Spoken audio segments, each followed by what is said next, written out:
Dr. Judy Wood's student was called Michael Zabur, and they were doing an experiment, or not even an experiment, but a demonstration to essentially show that what Stephen E. Jones was saying about molten aluminium, or aluminum as you would say, was false. Stephen E. Jones claimed that molten aluminum was silvery at all temperatures under daylight conditions. In other words, if you heat aluminium up, it will melt, and it will always stay silvery in appearance in daylight conditions. This is false. If you heat up aluminium enough, it will glow orange. And they needed the hot metal, we think, to cover up the energy effects of this Hutchison effect technology, which we've sort of isolated as being the main technology that was used in the destruction of the towers. So that was the energy connection. And then Michael Zabur, just after his work with Dr. Wood posting this demonstration, he was found dead.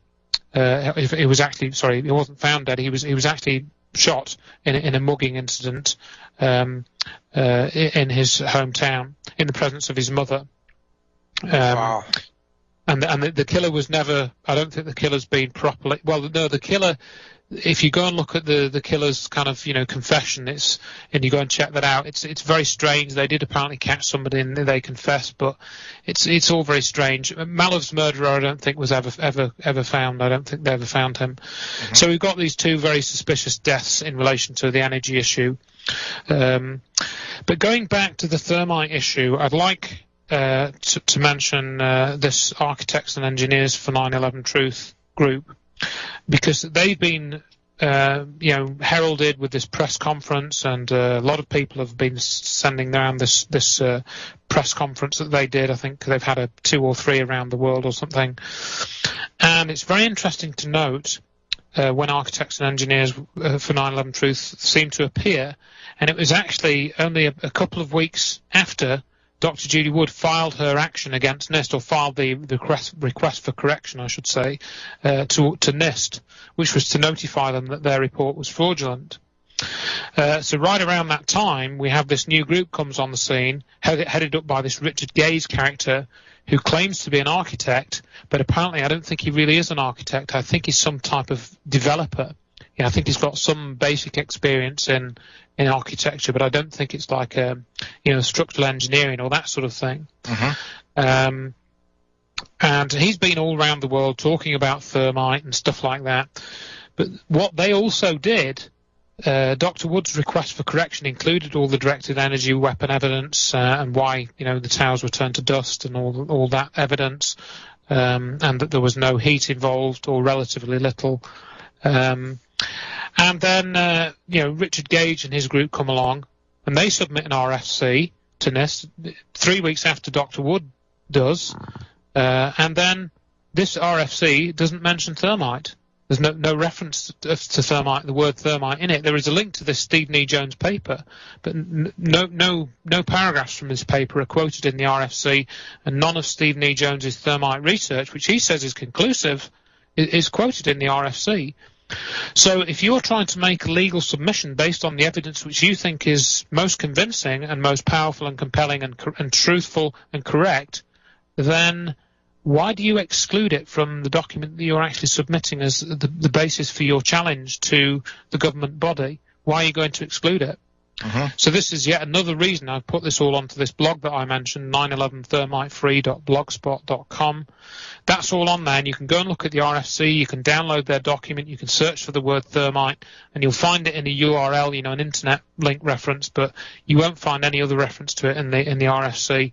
In the appeal, they submitted an appeal document about 6-7 weeks later or something, maybe a bit later.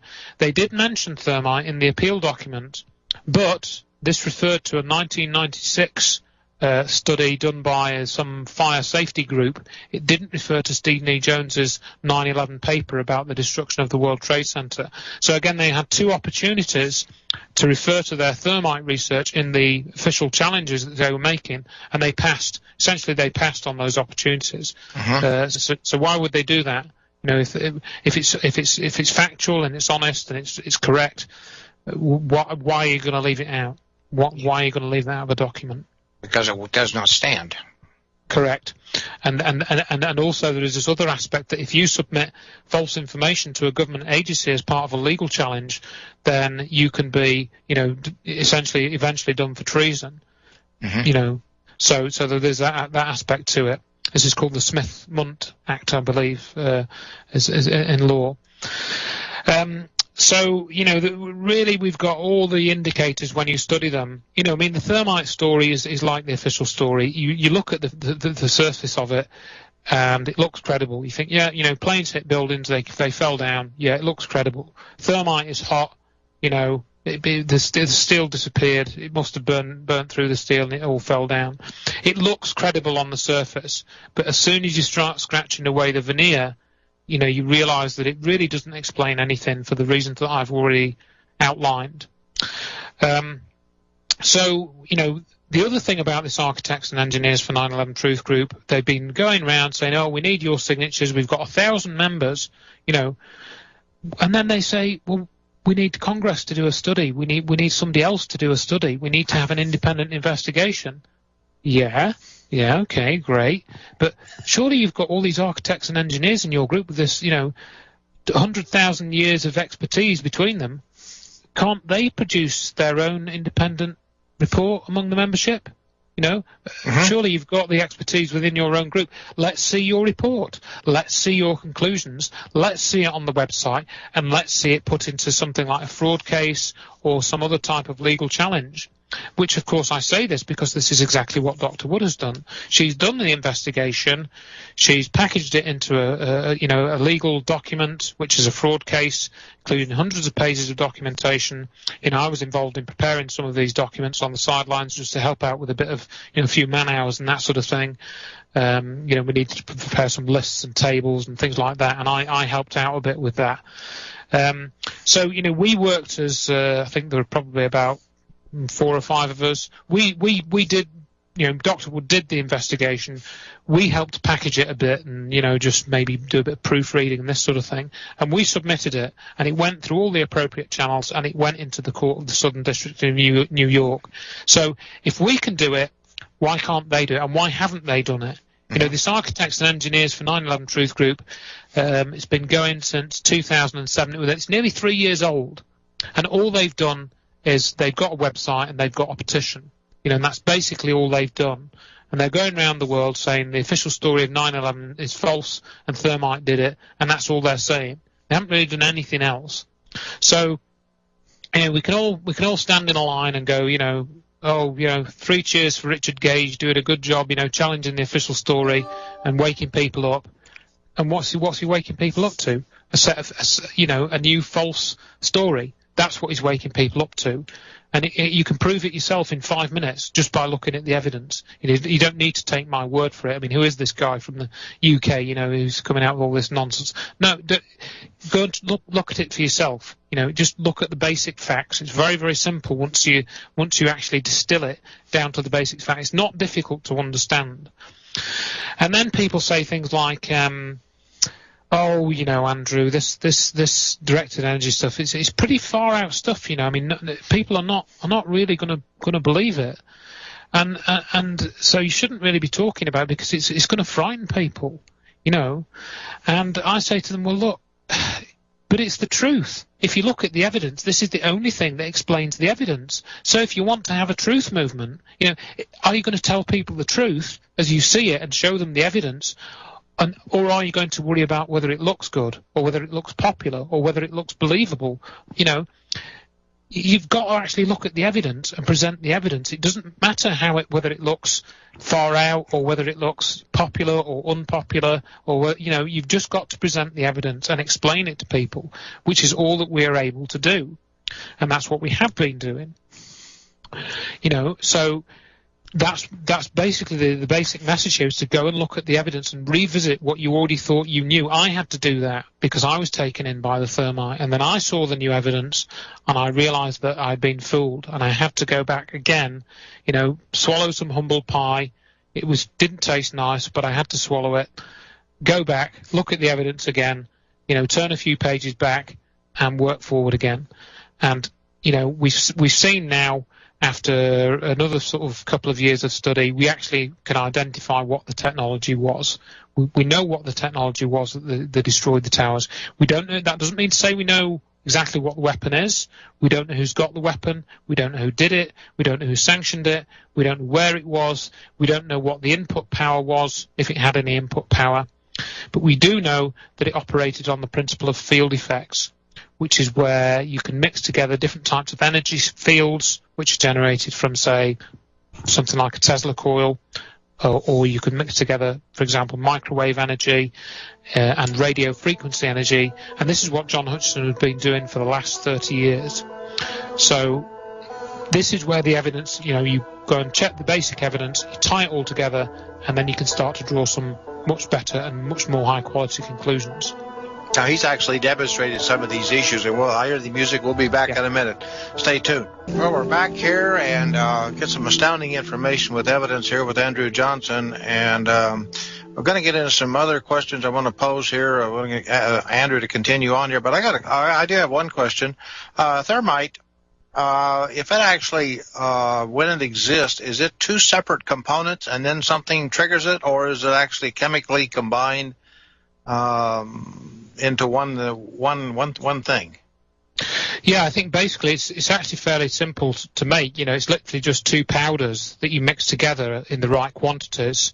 I don't know what exact quantities are required, but then you have to introduce a hot fuse. You actually have to set the thermite going, and it does need because the problem is with aluminium, it forms a durable oxide coating, and you need a very hot temperature to actually, break down the oxide coating initially, because aluminium is actually more reactive than magnesium, but it's got this very durable oxide coating. I remember this from my chemistry lessons many years ago. And so you do need a hot fuse to actually kick off the reaction. Once you get a bit of, the thermite reaction, then obviously it's self-sustaining. So that's it. That's another question. How did they get these hot fuses? If you go and look at the thermite reaction, you can see YouTube videos, and you'll see this glowing, really hot fuse going into the thing to set it off. And then, the problem that people say to me is, oh, well, it wasn't the traditional thermite. Initially, in 2005, it was just ordinary thermite. And Steve Jones said in a lecture, he said, oh, carrying it in loads, 10 people carrying in the 10 pounds in a pack over 3 days or 4 days or whatever he said. I can't remember the exact figures. He was suggesting it was carried into the towers in loads, but he didn't really say how it was set off. He did say other explosives would have been needed. Then the story started to change, because after that it became nanothermite. In other words, what you needed to do was you needed to grind up the aluminium powder and the iron oxide into very fine nanodust. And I think the argument for this was, you see, when you're talking about chemical reactions, it's the surface area which, the total surface area that is exposed to which, dictates the speed of the reaction. Mm-hmm. And so if you have a very fine dust, it's going to react, much, much more quickly than something in chunks, because the surface area, surface area to volume ratio is much greater.